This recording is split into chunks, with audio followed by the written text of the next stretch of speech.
Hi friend, আজকে আমি ব্লাউজে কিভাবে আন্ডারগ্রাউন্ড সেলাই করতে হয় সেটাই তোমাদের দেখাবো। আর যদি ভিডিওটা ভালো লাগে তো অবশ্যই লাইক করবে, লাইক করলে আমি ভিডিও বানানোর উৎসাহ পাই। এবার দেখো কিভাবে আমি সেলাইটা করি। প্রথমে দেখো টেকিং যেভাবে দেয় সেরকম আমি দিয়েছি, মানে চিহ্নটা দিয়ে দিয়েছি চক দিয়ে দেখো 1 নম্বর পার্ট বসিয়েছি, দিয়ে 2 নম্বর পার্টটাও বসিয়ে দিয়েছি। এটা সামনের দিক। এবার দেখো কাপড়ের 2 নম্বর পার্টটা বসিয়ে দিলাম, দিয়ে তার উপর আবার 1 নম্বর পার্টটা বসিয়ে দেব। তো টেকিংয়ের যে চিহ্নটা দিয়েছি এটা বোঝার জন্য দিয়েছি, এটা দেখলেই বুঝতে পারবে। প্রথমে দেখো 1 নম্বর, তারপর 2 নম্বর পার্ট, আবার 2 নম্বর পার্ট, আবার 1 নম্বর পার্ট বসিয়েছি। তো এরকমভাবে ভালো করে লক্ষ্য করো, বুঝতে পারবে। তো চারটেকে একসঙ্গে ধরে হালকাভাবে সেলাই দিতে হবে।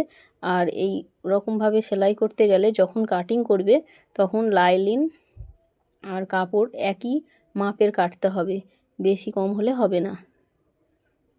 এবার দেখো 4 সাইডে আমি সেলাই করে দেব।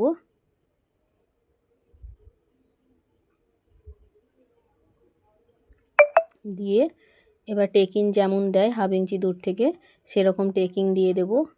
তো এরকমভাবে যদি তোমরা করো ব্লাউজের ফিনিশিংটা খুবই সুন্দর হয়, একদম সেলাই দেখা যায় না। এবার এস পার্টটা আমি বসাবো।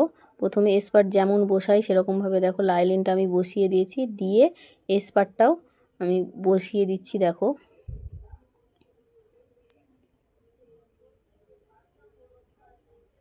এবার দেখো কাপড়টা যেদিকে আছে সেই দিকেই এস পার্টের কাপড়টা বসাবো, আর লাইনিংয়ের কাপড় যেদিকে আছে সেদিকে লাইনিংয়ের কাপড়টা বসাবো। মানে যেটা যেদিকে আছে সেই অংশটা সেদিকেই বসাতে হবে। ঠিক বোঝাতে পারছি না কি জানি না, কমেন্ট করে অবশ্যই জানাবে। অবশ্যই 2 বার করে সেলাই দিতে হবে। তো আমি একবার দেখাচ্ছি আর একবার করে দেখাচ্ছি না। এবার দেখো সাইডে সেলাইগুলো আমি দিয়ে দিচ্ছি। এবার বেল্টের পার্টটা জয়েন্ট করব।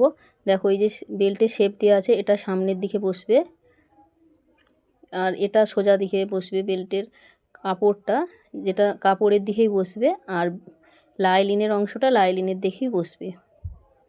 দিয়ে সেলাইটা করে নিতে হবে। তোমরা ভালোভাবে দেখলেই বুঝতে পারবে, আমি ঠিক হয়তো বোঝাতে পারছি না।